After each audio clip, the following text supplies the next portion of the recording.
नमस्कार, न्यूज़ 18 पर स्वागत है आपका। मैं हूं आपके साथ सुहानी मलिक। बीते कई महीनों से पहलवान और भारतीय कुश्ती महासंघ के पूर्व अध्यक्ष ब्रजभूषण शरण सिंह के बीच जारी विवाद अब एक अलग ही दिशा में मुड़ गया, जिसके बाद तमाम तरह के सवाल खड़े हो रहे। सवाल ये कि धरने पर बैठे 6 पहलवानों को अगर एशियन गेम्स के ट्रायल में छूट मिली है तो ब्रजभूषण के करीबियों को मिर्ची क्यों लगी। और सवाल ये भी कि अगर पहलवानों को छूट मिली है तो उससे इन लोगों को यानी कि ब्रजभूषण के जो करीबी हैं उन्हें ऐतराज क्यों है। चलिए पहले आपको पूरा मामला समझाते हैं, जिसके बाद इस मुद्दे पर चर्चा करेंगे। दरअसल भारतीय ओलंपिक संघ की कमेटी ने 6 आंदोलनकारी पहलवानों के लिए आगामी एशियन गेम्स और विश्व चैंपियनशिप के चयन प्रक्रिया को सिर्फ एक मुकाबले की प्रतियोगिता कर दिया। इन पहलवानों को इन दोनों प्रतियोगिताओं की भारतीय टीम में जगह बनाने के लिए सिर्फ ट्रायल के विजेताओं को हराने की जरूरत होगी। 6 पहलवान यानी कि विनेश फोगाट, बजरंग पूनिया, साक्षी मलिक, संगीता फोगाट और सत्यव्रत कादियान और जितेंद्र किन्ही को ये छूट दी गई है। इसी फैसले पर सवाल खड़े करते हुए योगेश्वर दत्त ने कहा कि क्या धरने देने वाले खिलाड़ियों का यही मकसद था। कुश्ती के लिए काला दिन है। अपने ट्विटर हैंडल पर पोस्ट किए गए वीडियो में दत्त ने सवाल किया कि विनेश फोगाट, बजरंग पूनिया, साक्षी मलिक और संगीता फोगाट जैसों को ही छूट क्यों दी गई, जबकि उनके हालिया प्रदर्शन के आधार पर कई अधिक योग्य पहलवान मौजूद है। ये बिल्कुल गलत है। दरअसल ओलंपिक पदक विजेता पहलवान योगेश्वर दत्त ने ब्रजभूषण शरण सिंह के खिलाफ धरना देने वाले 6 पहलवानों को एशियन गेम्स के ट्रायल में छूट दिए जाने पर सवाल खड़े किए हैं, जिस पर अब महिला पहलवान विनेश फोगाट भड़क गई है। असल में इससे पहले पहलवान योगेश्वर दत्त ने धरना देने वाले तीनों पहलवानों को एशियन गेम्स में ट्रायल में छूट देने को लेकर एक वीडियो जारी किया और इस मुद्दे को उठाया। चलिए पहले आपको वीडियो दिखाते हैं और सुनाते हैं क्या कुछ उन्होंने ये सवाल खड़े किए हैं। न्यूज पेपर के माध्यम से पता लगा है कि आईओए ने जो अभी एडहॉक कमेटी बनाई थी, उन्होंने एक निर्णय लिया है कि जो भी ये पहलवान प्रदर्शन कर रहे थे जंतर मंतर के 6 पहलवान, इनको ट्रायल में छूट दी गई है। इनकी बस फाइनल ट्रायल होगी। जो पहलवान अपने वेट कैटेगरी, जो इनके वेट कैटेगरी में विजेता होगा, उनके साथ बस ये फाइनल ट्रायल होगी।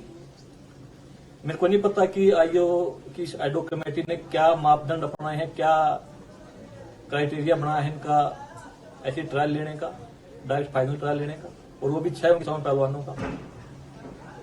अगर आपको ऐसे ही ट्रायल लेनी है तो रवि दहिया है, ओलंपिक का मेडलिस्ट है, कॉमनवेल्थ गेम्स का गोल्ड मेडलिस्ट है। दीपक पुनिया है, कॉमनवेल्थ गेम्स का गोल्ड मेडलिस्ट है, ओलंपिक में 4th प्लेस आई थी। अंशु मलिक है, वर्ल्ड की सिल्वर मेडलिस्ट है, ओलंपियन है। सोनम मलिक है, और भी बहुत से पहलवान हैं जो इस देश में नंबर 1 है। पर बस आपने इन 6 पहलवानों के लिए ट्रायल में छूट देना मेरी समझ से बाहर है, और ये सरासर गलत है। ऐसा तो आज तक जो पहली फेडरेशन थी उसने भी नहीं किया।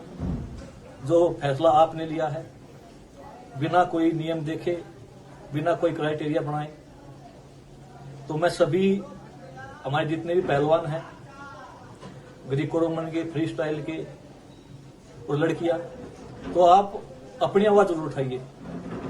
मैं ये नहीं बोल रहा कि आप धरना कीजिए, प्रदर्शन कीजिए, आप खूब मेहनत कीजिए, पर आप अपनी आवाज उठाइए, मीडिया के माध्यम से उठाइए।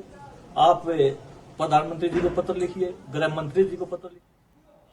तो इसी वीडियो के बाद विनेश फोगाट भड़क गई और उन्होंने ट्वीट करते हुए योगेश्वर दत्त का वीडियो सुना तो उनका वो घटिया हंसी दिमाग में अटक गई। वो महिला पहलवानों के लिए बनी दोनों कमेटियों का हिस्सा थे। विनेश फोगाट ने ट्वीट कर आरोप लगाया कि जब कमेटी के सामने महिला पहलवान अपनी आपबीती बता रही थी तो वो बहुत घटिया तरीके से हंसने लगे थे। जब 2 महिला पहलवान पानी पीने के लिए बाहर आई तो बाहर आकर उनको कहने लगे कि ब्रजभूषण का कुछ नहीं होगा, जाकर अपनी प्रैक्टिस करो। एक दूसरी महिला पहलवान को बड़े भद्दे तरीके से बोला कि ये सब तो चलता रहता है, इसको इतना बड़ा मुद्दा मत बनाओ। महिला पहलवान ने आगे कहा कि उन्होंने कहा था कि कुछ चाहिए तो मुझे बताओ। कमेटी की बैठक के बाद योगेश्वर ने महिला पहलवानों के नाम ब्रजभूषण और मीडिया को लीक किए। उन्होंने कई महिला पहलवानों के घर फोन कर ये कहा कि अपनी लड़की को समझा लो। वो पहले ही सरेआम महिला पहलवानों के खिलाफ बयान दे रहे थे, इसके बावजूद उन्हें दोनों कमेटियों में रखा गया। आगे विनेश फोगाट ने कहा कि वो महिला पहलवान और कोचों को महिला पहलवान के आंदोलन में शामिल होने से लगातार रोकते रहे हैं। सारा कुश्ती जगत समझ गया कि योगेश्वर ब्रजभूषण शरण सिंह की थाली का झूठा खा रहे हैं। समाज में कोई भी अन्याय के खिलाफ आवाज उठाता है तो योगेश्वर जरूर उल्टियां करते हैं। समाज से गद्दारी के कारण ही 2 बार चुनाव में औंधे मुंह गिरे तो तुम और मैं तुम्हें चैलेंज करती हूं कि कभी जिंदगी में चुनाव नहीं जीतोगे, क्योंकि समाज जहरीले नाग से हमेशा सावधान रहता है और उनके कभी पैर नहीं लगने देता। विनेश फोगाट ने कहा कि महिला पहलवानों को तोड़ने में इतना जोर मत लगाओ कि उनके बहुत पक्के इरादे हैं। ध्यान रखना कहीं ज्यादा जोर लगाने से कमर न टूट जाए। रीढ़ तो पहले ही ब्रजभूषण के पैरों में रख चुके हो। तुम बहुत संवेदनशील इंसान हो। जब तक कुश्ती में योगेश्वर जैसे जयचंद रहेंगे, यकीन मानिए जालिमों के हौसले बुलंद रहेंगे। तो ये दर्द उन महिला पहलवान का था जो महिला अस्मिता की लड़ाई को लड़ने का काम कर रही थी, लेकिन सत्ता के सामने इनकी लड़ाई मानो कमजोर पड़ गई। जिन साहब योगेश्वर दत्त को लेकर विनेश फोगाट ने ट्वीट किया, इस ट्वीट से ये जरूर समझा जा सकता है कि पहलवानों के दिल में कितना दर्द भरा है। भले ही सत्ता के सामने उनकी लड़ाई फीकी पड़ गई हो, लेकिन उनके हौसले अभी भी बुलंद है। और ये जब ट्वीट विनेश फोगाट ने कहा तो साफ तौर से ये विनेश फोगाट का इसमें दर्द झलका है और साफ तौर से जो उन्हें न्याय नहीं मिला ये भी उनके इस ट्वीट से नजर आता है। भले ही सत्ता के सामने उनकी लड़ाई फीकी पड़ गई हो, उन्हें न्याय ना मिला हो, ब्रजभूषण शरण सिंह को पॉक्सो एक्ट में क्लीन चिट मिल गई हो, लेकिन जो पहलवान हैं उनके हौसले अभी भी बुलंद है। बहरहाल इस रिपोर्ट पर आपकी क्या राय है, आप क्या समझते हैं, वो कमेंट बॉक्स में जरूर बताएगा। इस खास पेशकश में इतना ही, मुझे दीजिए इजाजत, नमस्कार।